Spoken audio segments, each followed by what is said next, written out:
수원 토박이입니다. 수원 토박이. 수원에서 태어났고 수원에서 자랐고 지금까지도 집이 수원이에요. 예. 혜주는 혹시 군부 토박이에요? 좋습니다. 저는 수원에 대해서 아주 신실한 사람이에요. 수원에서 자라다 보니까 밭을 가꾸는 일이나 농사 짓는 쪽이랑은 제가 좀 거리가 좀 멉니다. 예. 혜주는 밭 가꾸는 일이랑 뭐 농사 짓는 거 좀 혹시 가까워요? 그치? 자, 물론 그 저희 친가 외가 둘 다 농사를 짓고 텃밭을 가꾸는 일을 다 하는데 제가 하진 않기 때문에 제가 그 세계를 잘 몰라요. 예. 그런데 제가 이쪽 세계에 그 눈꽃만큼의 지식이 생기게 되었는데 그 계기가 뭐냐면 세비전 양해문교에 오게 된 게 그 이쪽 세계에 정말 눈꽃만큼의 지식이 열린 그 계기예요. 예.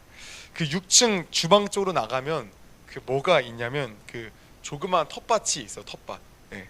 그 혜주 혹시 6층 주방 쪽 나가봤어요 혹시? 거기 텃밭 있는 거 알아 몰라? 오케이. 자, 그 조그만 텃밭에 매년 상추도 심고 고추도 심고 방울토마토도 심고 여러 가지를 심어요. 제가 아무래도 교회에 있는 시간이 많다 보니까 그 저 텃밭에다가 물도 주고 그다음 열매가 열리면 그 열매를 따기도 하고 막 이래요. 그래서 전에는 이쪽 세계에 대한 지식이 제로였다가 이제는 이제 0.1 정도 생기게 된 것 같아요. 그런데 제가 이 세계에서 놀란 게 한 가지가 있어요. 이 텃밭의 세계, 이 밭의 세계에서 딱 한 가지 게 뭐냐면은 이 꽃들이 씨앗을 전파시킨다는 그 점에서 되게 많이 놀랐어요. 예. 분명히 어떤 꽃을 딱 한 곳에다가 심었어요. 근데 갑자기 몇 주 지나고 딱 보니까 여기 자리에만 있어야 되는 그 꽃이 다른 곳에 막 피어 있는 거예요. 예. 전혀 생뚱맞은 곳에서도 피어 있는 걸 보면서 그 교과서에서만 보는 그 씨앗이 바람을 타고 전달된다는 게 이런 거구나라는 거를 제가 이 텃밭에서 제가 유일하게 좀 목격을 했습니다. 바람에 날린 그 씨앗들이 땅속 깊이 묻히지는 않았습니다. 그 씨앗들은 그 얇고 얇은 이불처럼 덮여진 흙 속에서 비바람을 견디며 참고 또 참고 싹을 트기 위한 때를 기다려요. 그런데 대부분의 씨앗들은 이를 견디지 못해서 싹을 트지 못하고 죽는다고 합니다. 제가 챗GPT한테 한번 쳐보니까 씨앗이 전파돼가지고 바람에 날려가지고 씨앗이 싹을 틀 확률이 5%도 안 된다 하더라고요. 예, 굉장히 적은 확률이에요. 그런데 극소수의 씨앗들은 때가 되면 싹을 트고 뿌리를 내리며 자라나 잎을 피고 꽃을 맺습니다. 그리고 이 꽃도 동일하게 바람을 통해 씨를 뿌리고 그 씨앗들이 싹을 트기 위해 몸부림을 칩니다. 우리 눈에 보이지는 않지만 지금도 이 봄날에는 꽃을 맺음이라는 약속을 이루기 위한 씨앗들의 처절한 몸부림들이 여전히 이루어져 가고 있어요.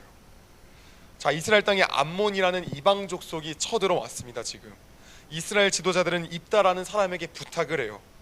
자, 나가서 전쟁을 해달라 부탁을 하는 거예요. 이 전쟁을 승리로 이끌어달라고 부탁을 했죠. 입다는 그들의 부탁을 승낙했고 전쟁터에 나가게 됐어요. 그런데 입다가 암몬과의 전쟁에 나가기 전에 하나님께 한 가지 약속을 해요. 그게 뭐냐면 하나님, 이 전쟁에서 우리가 승리하게 된다면, 승리하게 해주신다면은 제가 고향 땅에 돌아갔을 때 가장 먼저 나와서 저를 반겨주는 일을 하나님께 제물로 드리겠습니다. 이렇게 한 가지 약속을 해요. 하나님께서는 입다의 말을 들어주셨고 이스라엘은 암몬과의 전쟁에서 승리하게 되었어요. 입다는 개선장군이 되어져서 당당한 모습, 당당한 표정, 고향 땅에 돌아오게 됐습니다. 그런데 소고를 치고 춤을 추며 입다를 가장 먼저 맞이한 사람이 누구예요? 바로 입다의 하나밖에 없는 딸, 무남동녀 외동딸인 거예요. 그러니까 아버지가 전쟁터에 나갔다가 너무 기뻐서 지금 혜주가 맞이하러 간 거예요. 근데 아버지가 어떤 약속했다고요? 가장 먼저 나를 맞이한 사람을 제물로 드리겠다고요. 큰일 났어요. 지금 하필이면 자신을 가장 먼저 맞이하러 나온 사람이 하나밖에 없는 외동딸입니다. 여러분, 지금 질문이 한 가지가 생기게 되는 거예요. 입다는 하나님과의 그 약속, 내가 가장 먼저 맞이하러 나온 저 사람을 제물로 바치겠다는 그 약속을, 하나님과의 약속을 지켜야 할까요? 아니면 하나님과의 그 약속, 내가 내뱉은 그 말, 그 약속을 버려야 될까요? 두 가지의 기점에 지금 입다는 서 있게 됩니다. 하나님은 아담에게 생육하고 번성하라, 땅을 다스리라 말씀하시면서 그에 걸맞는 지혜를 주셨어요. 아담은 동물들 하나하나마다 그에 걸맞은 이름을 지어줬어요. 만약에 해주가 뭐 아담이었으면은 아마 강아지라 말하지 않고 소망이라고 지었을 것 같아. 강아지 소망이라 짓고, 그다음에 뭐 고양이는 뭐 고양이대로 짓고, 이렇게 아담은 그에 걸맞는 이름들을 하나하나 다 지어줬어요. 예. 자, 근데 하나님께서는 아담이 혼자 있는 것을 원치는 않으셨어. 그래서 아담이 잠자고 있을 때 그의 갈비뼈를 꺼내 가지고 여자 하와를 만들어줬어요. 자, 아담이 잠에서 딱 일어나니까 눈앞에 눈을 비며 딱 보니까 뭔가 형체 하나가 있어. 근데 그 형체를 딱 보니까 처음 보는 사람이야. 나와 똑같이 생겼어요. 와, 뭐지? 근데 아담은 그 여자를 딱 보자마자 갑자기 너무나도 감격스러웠고, 그를 보자마자 사랑의 마음이 막 샘솟았어요. 오늘날처럼 막 키가 내 기준에 키 180 넘어야 되고, 그 다음 얼굴은 적어도 이 정도 기준 넘어야 되고, 그런 게 아니라 그냥 그를 보자마자 사랑의 마음이 샘솟았어. 그래가지고 아담은 그 하와를 보자마자 이 감격에 너무 겨워가지고 이렇게 사랑을 고백해요. 함께 창세기 2장 23절 말씀을 같이 함께 읽어보도록 할게요. 함께 읽습니다. 시작. 아담이 이르되 이는 내 뼈 중에 뼈요 살 중에 살이라. 너무나도 아름다운 시적인 표현이죠. 내 뼈 중에 뼈요 살 중에 살이라. 이렇게 아담은 싹이 트는 봄날과도 같이 하나님과 아내 하와와 함께 참된 행복을 누리면서 에덴에서 살아가고 있었어요. 그러던 어느 날 하와가 아담에게 찾아왔어요. 여보, 이거 진짜 맛있어. 당신도 좀 잡숴봐. 지금까지 먹어본 이 에덴의 과일들 중에 제일 맛있어 진짜. 이거 먹으면은 당신도 눈이 밝아져서 하나님과 같이 될 수 있을 거야. 한번 잡숴봐. 하와의 말을 듣고 아담이 너무 황당했어요. 아니, 하나님이 반드시 죽는다고 약속했는데 그 약속은 여전히 유효하고 있는데 지금 열매를 들고 서 있는 하와의 모습을 보면서 아담이 얼마나 처참했을까요? 왜 하필이면 당신이야? 저 동물들이 따왔으면 내가 이해를 하기로 했는데 왜 하필이면 내가 가장 사랑하는 당신이야? 왜 당신이 이 열매를 딴 거야? 왜 그런 거야? 아담의 마음이 너무 처참했을 것 같아요. 여러분, 아담은 선악과를 먹으면 반드시 죽으리라 말씀하신 하나님의 약속을 붙잡아야 될까요? 아니면 살 중에 살이요 뼈 중에 뼈라 고백한 사랑하는 아내 하와의 손을 붙잡아야 될까요? 아담은 하와의 벽 앞에서 와르르 무너졌어요. 비바람이 몰아치고 햇빛이 강하게 내리쳐서 싹이 타고 뿌리를 내리지 못한 상해버린 씨앗과도 같이 되어버린 거죠. 여러분, 그런데 오늘도 아담의 허리에서 태어난 이 후손들은 아담과 같이 하나님의 약속을 버려버리고 하나님을 저버린 대가 가운데서 허덕이며 살아가고 있어요. 인간은 자신이 싹이 튼 아름다운 꽃이라고 생각하지만 그 자신의 실상은 어때요? 지옥의 불길로 인해 절대 뿌리 맺지 못하고 절대 싹이 트지 못하는 그런 씨앗과도 같이 살아가는 것이 인간의 존재예요. 여러분, 이 딸의 어머니는 기생이에요. 기생. 쉽게 말하면 오늘날로 말하면은 창녀예요. 자, 이 문장 하나에 여러 의미가 들어있고 입다가 어떤 삶을 살아왔는지 우리가 추론할 수 있어요. 늘상 어머니가 창녀였던 그 입다에게 따라붙었던 꼬리표가 뭐였을까요? 아유, 창녀의 자식, 아유, 첩의 자식 같은 놈, 이런 여러 가지 꼬리표가 일단 붙었겠죠. 입다는 이런 꼬리표 때문에 사람들에게 늘상 멸시받고 조롱받으며 천대받으며 살았을 겁니다. 그뿐 아닐까요? 입다가 창녀의 자식이니까, 그리고 기생의 자식이니까, 첩이니까 아버지 유산 받을 수 있었을까요? 그 당시 그 입다의 아버지 길앗이라는 그 아버지는 부인이 여러 가지가 있었어요. 여러 명이 있었어요. 근데 그 여러 명의 부인들 가운데에 그가 첩의 자식이고 그 다음 창녀의 자식이니까 그가 아버지 유산 받을 수 있었을까요? 배다른 형제들에게는 어렸을 때부터 늘상 저 입다는 이방인 취급을 받았을 것이고, 하물며 조금 나이가 드니까 그 형제들은 그 입다를 그냥 내쫓아 버렸어요. 같이 1, 2절 말씀을 함께 읽어보도록 하겠습니다. 같이 함께 있습니다. 시작. 입다는 아버지 길르앗의 창녀를 통해 낳은 아들이었습니다. 길르앗의 아내는 아들이 여러 명이었는데 그 아들들이 어른이 되자 입다를 집에서 쫓아냈습니다. 그들이 입다에게 말했습니다. 너는 우리 아버지의 재산을 조금도 가질 수 없다. 이는 내가 다른 여자의 아들이기 때문이다. 입다의 그 마음의 상처, 아픔 얼마나 깊었을까요? 어머니는 늘 본처에게 멸시와 천대를 당하며 식모처럼 살아가요. 아들에게 따뜻한 눈길 한번 주기보단 늘상 눈치만 보며 살아가는 그 어머니를 볼 때마다 얼마나 입다의 마음간에 분노가 치밀었을까요? 입다 입장에 생각해보면 입다는 어렸을 때부터 자신의 것이 없는 거예요. 아버지를 아버지라 할 수 없고, 그 다음에 아버지의 유산을 받을 수 없고, 그러니까 내가 내 정체성이 없는 거예요.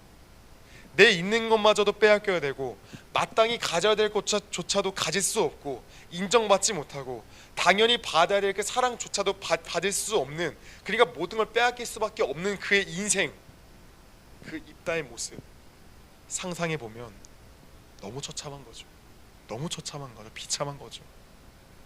이런 입다가 이제 마음을 다 잡고, 그래, 나는 깨어진 가정에서 살았지만 이제는 나는 그 가정을 좀 회복시켜 나는 좀 잘 살아보자 하면서 가정을 이뤄서 결혼해 살아가는데, 정말 하나뿐인 딸을 얻었어요. 너무 행복하게 입다가 살았어요. 그런데 하나님께 그 서운함, 내가 전쟁에서 이기고 돌아오면 내가 나를 가장 먼저 맞이한 그 사람을 하나님께 바치겠습니다라는 그 말 한마디 때문에 힘들게 결단해서 이룬 그 가정을 완전히 자기 손으로 파괴해야 돼요.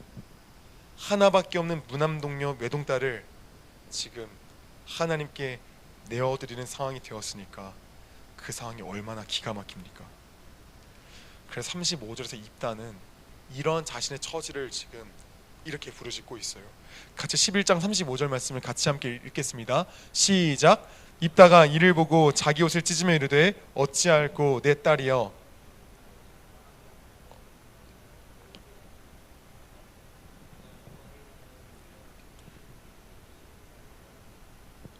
하나밖에 없는 딸을 지금 잃어버리게 될 아버지의 마음 얼마나 기가 막힙니까? 내가 왜 하나님께 쓸데없는 약속을 했을까? 만약에 해주를 한번 좀 예를 들면 이런 걸로 예를 들 수 있을 것 같아. 해주가 이제 뭔가 예를 들면 이런 거야. 주님, 저에게 이 알바 자리 시급 2만 원짜리 알바야. 너무 좋아 안 좋아? 너무 좋잖아. 근데 시급 2만 원짜리 알바를 붙게 해주신다면은 제가 저를 집에서 가장 먼저 맞이한 일을 드리겠습니다 하는데 가장 먼저 소망이가 뛰쳐나와. 처참하죠. 그러니까 내가 왜 굳이 하나님께 이런 말 했을까? 왜 암몬과의 전쟁에 승리하게 해주면 가장 먼저 나와 반기는 자를 제물로 드리겠다라고 약속했을까? 입다의 입장에서 그 딸이 어떤 느낌이냐, 마치 아담이 하와를 보면서 내 사랑하는 이유, 내 살 중에 살, 뼈 중에 뼈라 말한 것처럼 그 입다의 입장에서 그 딸은 정말 그렇게도 여겨지지 않았을까? 그러니까 내 하나밖에 없는 딸, 내 살 중에 살, 뼈 중에 뼈인 이 딸을 모든 것을 다 주고 내 눈에 넣어도 아깝지 않은 이 딸을 어떻게 제단의 제물로 바칠 수 있단 말인가? 여러분, 이 입다가 하나님께 드린다라고 제물로 바치겠다는 이 제물은 뭐냐면은, 구약 성경에서 어떤 제사법이냐면은 그 동물을 다 토막내는 거예요.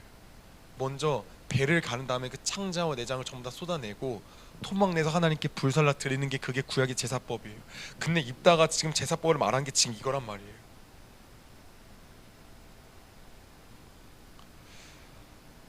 내 딸을 어떻게 줄 수 있을까?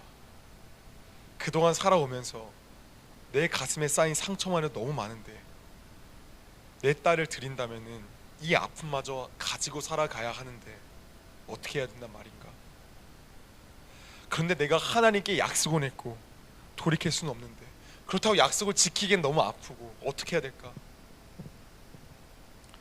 여러분, 오늘 본문에 나오는 입다의 참담한 마음이 혹시 이해가 좀 되십니까? 얼굴빛이 하얘져서 어쩔 줄 몰라하는 그 입다를 향해서 지금 딸이 이렇게 이야기를 합니다. 사사기 11장 36절 말씀을 같이 한번 읽어보도록 하겠습니다. 같이 함께 있습니다. 딸이 그에게 이르되 나의 아버지여, 아버지께서 여호와를 향하여 입을 여셨으니 내게 행하소서. 이는 여호와께서 아버지를 위하여 아버지 대적 암몬 자손에게 원수를 갚으셨음이니이다 하니라. 지금 딸이 뭐라고 이야기합니까? 아빠, 하나님과 약속한 거 지켜요. 하나님이 아버지의 약속 다 지켜줬잖아요. 그래서 암몬에게 원수 갚게 해줬잖아요. 그러니까 아버지도 약속 지키세요. 이런 딸이 어디 있겠습니까? 이런 딸이 어디 있겠습니까? 해주라면 아버지를 향해서 이렇게 말할 수 있을 것 같아요. 혹시 아빠, 나를 토막 내세요. 나를 죽이세요. 이렇게 말할 수 있을까요? 딸의 고백을 듣는 아빠의 마음이 얼마나 무너졌을까요? 무남동녀 외동딸을 토막내서 번제단에 올려놓아야 되는 아버지의 마음이 얼마나 찢어졌을까요? 사랑하는 여러분, 입다는 하나님과 약속을 그렇다면 지켰을까요? 안 지켰을까요? 사사기 11장 39절 말씀을 같이 함께 읽어보도록 하겠습니다. 함께 읽습니다. 시작. 그는 자기가 서원한 대로 딸에게 행하니. 하나님과의 약속을 지킨 입다의 처참한 마음을 누가 알까요? 누가 알아줄까요? 그 마음은 오직 입다 자신만 알겠죠. 누가 알겠습니까? 하나님이 약속대로 아담과 하와를 에덴에서 쫓아내셨습니다. 선악과를 먹었기 때문에 이제는 하나님과 함께 살 수 없어서 약속대로 그들을 쫓아내셨어요. 근데 하나님 아버지의 마음이 너무 아픈 거예요. 그래서 아담과 하와의 죄를 갚아줄 여인의 후손을 보내주시겠다라고 하나님께서 약속을 하셨어요. 그 약속은 참으로 그 씨앗은, 그 약속의 씨앗은 너무나 처참해 보였어요. 절대 이루어지지 않을 것처럼 눈에 보이지 않았어요. 그런데 시간이 가면 갈수록 그 약속은 조금씩 구체화되어지고 조금씩 뿌리를 맺고 조금씩 열매를 맺어 가면서 마침내 2000년이 넘는 그 시간 가운데에 역사 속에 그 약속한 여인의 후손이 오셨어요. 그가 누굽니까? 예수님이 이 땅 가운데 오셨어요. 여러분, 그런데 그 예수님이 우리의 죄를 어떻게 용서해 주셨습니까? 마치 입다의 딸이 죽은 것과 같이, 번제단에 토막나 죽은 것 같이 그 예수님께서 어린 양의 목을 예리한 칼로 찔러서 피를 받아 번제단에 뿌리고 가죽을 벗겨서 깨끗이 씻은 후에 토막내어 번제단에 태운 그 구약의 제사법과 같이 우리 예수님께서 십자가에서 그런 고난을 겪으셨습니다. 십자가에서 예수님께서 제물 되셔서 갈기갈기 찢겨지시고 희생제물이 되심으로 하나님께서 창세전에 선택한 자들의 모든 죄를 다 용서해 주셨습니다. 여러분, 아들을 내어주신 아버지의 마음이 어떨까요? 입다가 사랑하는 그냥 무남동녀 그 외동딸을 내어줬을 때 그 마음이 찢어졌던 것 같이 그것보다 덜 아팠을까요? 더 아팠을까요? 말도 안 되게 아팠겠죠. 그 입다의 아픔보다도 훨씬 더 아팠겠죠. 하나님께서는 예수님이 세례를 받으시고 물 위에서 올라오실 때 보좌에서 올라오셔서 보좌에서 벌떡 일어나서 이렇게 말씀하셨어요. 내 사랑하는 아들아, 내 기뻐하는 자야 라고 큰 소리로 외치셨습니다. 같이 한번 마태복음 3장 17절 말씀을 함께 읽어보도록 하겠습니다. 함께 읽습니다. 하늘로부터 소리가 있어 말씀하시되 이는 내 사랑하는 아들이요 내 기뻐하는 자라 하시니라. 아멘. 공생의 생활을 시작하실 때, 예수님께서 이제 십자가를 지시기 위해 본격적으로 삶을 시작하실 때, 그때 하나님께서 이렇게 말씀하신 거예요. 내 사랑하는 아들이요 내 기뻐하는 자라. 근데 예수님께서 이제 공생애를 시작하시고 십자가를 걷기 위한 그 삶을 시작하시고 그 나중에 이제 십자가를 지기 얼마 안 남았을 그때 또 하나님께서는 변화산이라는 곳에 또 하늘 문을 여시고 또 그 예수님을 향해 이렇게 말씀하세요. 같이 마태복음 17장 5절 말씀을 같이 한번 읽어보도록 하겠습니다. 함께 있습니다. 시작. 말할 때에 호련히 빛난 구름이 그들을 덮으며 구름 속에서 소리가 나서 이르시되 이는 내 사랑하는 아들이요 내 기뻐하는 자니 너희는 그의 말을 들으라 하시는지라. 아멘. 하나님께서 예수님을 얼마나 사랑하셨는지를 지금 선명하게 보여주는 장면이에요. 누군가는 이렇게 말해요. 어떤 이들은 그냥 하나님께서 그냥 아무런 사람을 그냥 하나 딱 보내가지고 그냥 인류의 죄를 용서해 주신 그게 아니에요. 하나님께서는 그냥 아무 사람이나 어떤 아무 사람이나 그냥 보내서 우리의 죄를 용서해 주신 게 아니라 하나님이 우리의 죄를 용서해 주신 그 보낸 이는 누구냐면은 하나님께서 가장 사랑하시는 아들 예수예요. 그 예수를 우리에게 지금 보내주시는 거예요. 마태복음에 쓰여진 이 두 구절의 말씀은 인내 사랑하는 아들이여 내 기뻐하는 자니라는 이 말씀은 그냥 쓰여지는 게 아니라 그 예수님이 내가 너희의 죄를 구원하기 위해서 치른 대가가 얼마나 처절했는가를 지금 보여주는 장면인 거예요. 예수님께서 인류의 죄를 짊어진 그 죄인이 되셔서 아버지와의 관계가 완전히 단절되어지는 그 십자가, 죄가 있으면 하나님과 가까워질 수 있습니까? 없습니까? 없잖아요. 근데 예수님께서 십자가에서 그 모든 인류의 죄를 다 담당하셨잖아요. 그래서 하나님과 도저히 이제는 관계가 단절되어지는 그 십자가, 거기서 예수님께서 이렇게 말씀하셨죠. 아버지여 어찌여 날 버리셨나이까. 그렇게 절규하실 때 하나님께서는 사랑하는 아들의 그 처참한 죽음을 도저히 볼 수가 없었어요. 그래서 그 모습을 어떻게 표현하셨냐면 난 12시부터 오후 3시까지 구름으로 골고다 언덕을 전부 다 덮으셔서 어둠이 짙게 만들었어요. 사랑하는 아들의 죽음을 차마 못 보겠다라는 걸 지금 그림으로 보여주는 거죠. 창조주 예수님, 전능하시고 거룩하신 예수님, 죄와는 전혀 상관없는 예수님, 이 예수님을 너무나 사랑하셔서 하늘 보좌에 일어나 아들의 이름을 부르시는 그 하나님이 죄인들과의 약속을 지키시려고 선악과 따먹고 하나님 반역하여 영원한 지옥 저주에 죽어야 될 저희 죄인들을 구원해 주시겠다는 그 약속을 지키시려고 사랑하는 아들을 십자가에 내어주는 그 마음을 어떻게 다 말로 표현할 수 있겠습니까? 어떻게 표현하겠어요? 예수를 믿는다고 말하는 우리는, 십자가의 은혜로 구원받았다 말하는 우리는 그 하나님 마음 얼마나 압니까? 얼마나 압니까? 나라는 존재를 구원하시기 위해 내 죄가 얼마나 깊고 깊었으면 하나님의 사랑하는 그 아들까지 오셔야 됐겠는가? 내 죄를 얼마나 아십니까? 나의 죄인됨의 그 처절함을 얼마나 아십니까? 여러분, 하나님께서 왜 이 처절한 아픔과 고통을 감수하면서까지 아들을 십자가에 내어주셨습니까? 이유는 간단해요. 약속하셨으니까요. 영원한 저주 가운데 죽어야 될 자기 백성들을 구원해 주시겠다라고 약속하셨으니까요. 그 약속의 이유가 전부예요. 하나님의 약속대로 여인의 후손인 독생자 예수가 이 땅에 보내졌습니다. 약속대로 그 예수가 십자가에 죽었고, 약속대로 3일 만에 부활하셨고, 약속대로 승천하셔서 하나님의 통치권을 위임받아서 지금도 하나님 보좌 우편에서 온 우주 만물을 그 예수님께서 직접 통치하고 다스리고 계세요. 예수님은 그리고 약속대로 영으로 우리 가운데 오셨어요. 임마누엘 하셨어요. 내가 너희와 함께 하겠다. 그분이 누굽니까? 성령 하나님 아닙니까? 성령께서 지금 우리 마음 가운데 각 사람 가운데 오셨어요. 그분이 지금도 살고 계시고, 그분은 그 약속대로 세상 끝날까지 내가 너희와 함께 하겠다는 그 약속대로 우리와 함께 사실 겁니다. 그리고 약속대로 그 예수님은 하나님의 때에 천사장의 나팔 소리와 함께 다시 이 땅에 재림하실 거예요. 약속대로. 여러분, 하나님의 약속은 지금도 피어나고 있어요. 그 매서운 비바람을 견디고 그 때형볕을 참아가며 조금씩 뿌리를 내리고 잎을 피어가며 오늘도 그 하나님 약속 피어가고 있어요. 여러분, 구약 성경을 읽다 보면은 수없이 구약 백성들이 외치고 또 외칩니다. 그들은 늘상 이렇게 말해요. 도대체 구원이 어디 있는가? 구원이 어디 있는가? 우리가 저 이방의 앞뒤로부터 지금 처절하게 억압받고 있는데 우리의 구원함은 어디 있는가? 성경에 나오진 않지만 구약과 신약 사이에 있는 그 역사적에 있는 그 백성들이 날마다 이방의 압제로 살았어요. 그래서 그들의 날마다 외쳤던 게 뭐예요? 하나님은 우리를 버렸다.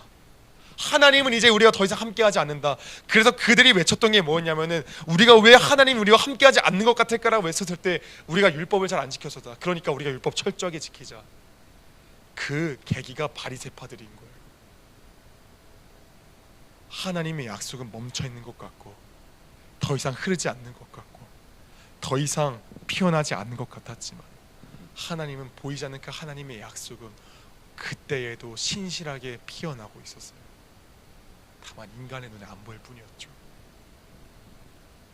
여러분, 하나님의 약속은 신실하게 오늘도 피어가고 있습니다. 오늘도 아름다운 꽃을 피어가고 있습니다. 참으로 그 약속을 피어가기 어려운 것 같은 시대 상황들이 있어요. 너무나도 어려운 시대 상황들이 있어요. 그러나 하나님의 약속은 신실하게 꾸준히 성실하게 피어가고 있습니다. 여러분, 인간이 얼마나 악합니까?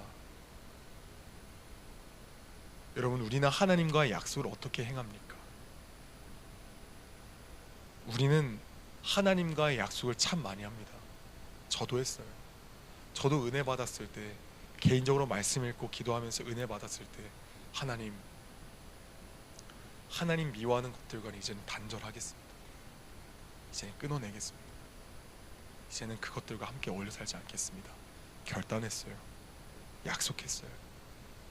그 약속에 얘가 옛날에는 주님, 제가 이젠 게임 안 하겠습니다.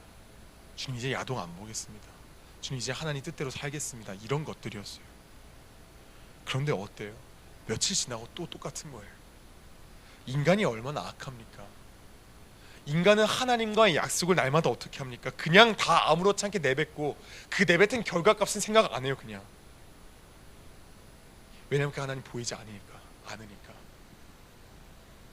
그런데 이런 악한 인간을 우리 주님이 어떻게 하세요? 우리 주님이 구원해 주시는데 이 구원하심이 그냥 내가 너를 구원해 주겠다는 그 말 한마디로 뿅 하면서 그냥 이루어지는 그런 겁니까? 그런 게 아니잖아요. 자신의 사랑하는 독생자를 십자가에 못 박아 살리시는 그런 구원이잖아요. 우리 주님께서는 나는 날마다 하나님과 약속 날마다 어기면서 날마다 내팽개치며 살아가지만 우리 주님은 그 약속을 신실하게 지금까지 지켜오셨어요. 그 결과가, 그 증거가 뭡니까? 우리가 여기 이 자리에 앉아 있잖아요. 지금 이 자리에 앉아서 말씀 듣고 있잖아요. 주님은 창세전에 택한 그 백성들을 구원하시겠다는 그 약속을 이루시기 위해서 하나님의 그 수만 가지 그 방법들을 동원해서 우리를 이 자리에 지금 앉혀놓고 계신 거예요. 스스로의 모습을 좀 돌아보셨으면 좋겠습니다. 나 자신이 얼마나 하나님 앞에 악한 존재이고 반면에 그럼에도 나를 사랑하시는 그 하나님의 사랑이 얼마나 큽니까? 얼마나 큽니까? 이걸 돌아봤으면 좋겠습니다. 여러분, 때로는 또 이런 생각이 좀 들 때도 있을 것 같아요. 기도해도 소용없는 것 같아요. 말씀 들어도 삶이 안 바뀌어요. 나는 그대로예요. 여러분, 인간이란 존재는 날마다 하나님의 약속을 후려쳐버리는 그런 인간이에요. 악한 존재예요. 그런데 우리가 기억해야 되는 것은 내가 그 약속을 이뤄가는 그 행함을 말하는 게 아니라 그 과정에서 우리가 무엇을 느껴야 되는 거냐면 나는 이런 연약한 존재다. 나는 힘이 없다. 나는 무가치한 존재다. 반면에 예수는 힘이 있다. 예수는 그 약속을 이뤄가신다. 예수는 보이지 않는 지금 이 순간에도 일하고 계신다. 그걸 기억해야 됩니다. 사랑하는 여러분, 지금 내 삶에는 아무런 삶의 변화가 없는 것 같고 내 삶에는 뭔가 어떠한 변화도 조짐이 보이지 않는 것 같지만 그럼에도 불구하고 예수 안에 거하면 그 보이지 않는 말씀의 씨앗들은 오늘도 일하고 있고 오늘도 피어나고 있습니다. 오늘도 그 하나님은 신실하게 일하고 계세요. 기억해야 됩니다. 하나님의 구원하심은 자기 아들을 십자가에 죽이면서까지 우리를 구원하시기 위한 열심이에요. 우리가 하나님의 인도하심을 벗어나 살아간다면 그 하나님은 어떻게든 그 약속을 이루시기 위해서 우리 삶에 온갖 고난들을 퍼부으실 겁니다. 우리 주님은 반드시 자신이 지키신 그 약속을 지키실 거예요. 왜냐하면 그 약속이 어떤 약속이라고요? 자신의 사랑하는 아들을 주기까지 한 그 약속이라고요. 그 약속은 우리의 그 어떠함으로도 막을 수 없어요. 하나님은 우리가 그 약속을 무시하고 살아가면은 하나님은 하나님의 살아계심을 보여주기 위해서 바로에게 애굽의 열장을 쏟아 부으신 것 같이 우리 삶에도 그 열장을 쏟아 부으셔서라도 다시금 하나님께로 돌이키게 하십니다. 사랑하는 여러분, 우리 좋게 돌아옵시다. 좋게 돌아옵시다. 하나님께서 우리 삶에 하나님의 살아계심의 증거를 처절하게 보여주시기 전에, 그 전에 돌아와서 그 예수 안에 늘 거하며 살아가기를 원합니다. 설교자가 참 답답한 게 이런 것 같습니다. 인간의 행함을 강조할 수는 없습니다. 그러나 권면은 해야 됩니다. 사랑하는 여러분, 날마다 간구하며 나아가는 것은 우리의 귀가 열려졌으면 좋겠습니다. 정말 주님 앞에 은혜를 간구했으면 좋겠습니다. 하나님, 우리의 귀를 열으셔서 말씀 가운데 정말 그 말씀들이 들려지게 도와주시고, 진짜로 돼지우리간 가기 전에, 열장이 쏟아 부어지기 전에, 말도 안 되는 하나님의 그 간섭하심이 있기 전에 깨닫고 돌이키기를 원합니다라는 그 고백들이 우리 가운데 있었으면 좋겠습니다. 사랑하는 여러분, 우리는 어떠한 난관과 장애물이 가로막힌다 해도 우리를 천국까지 인도하신다는 그 주님의 약속을 붙잡고 달려가야 됩니다. 그 약속은 조용히 아름답게 피어나 성취되어 왔고 앞으로도 계속해서 성취될 겁니다. 그 약속은 아들을 십자가에 찢어 죽이는 아픔을 견디는 사랑이기 때문입니다. 하나님의 약속은 골고다 언덕을 구름으로 가려야 하는 아버지의 눈물이기 때문입니다. 그 약속을 붙잡고 끝까지 걸어갔으면 좋겠습니다. 그 주님 손 붙잡고 끝까지 나아갔으면 좋겠습니다. 진짜 예수를 알고, 진짜 복음을 알고, 진짜 아버지의 사랑과 아픔을 아는 그런 중고등부로 세워질 수 있기를 예수님의 이름으로 간절히 소망합니다.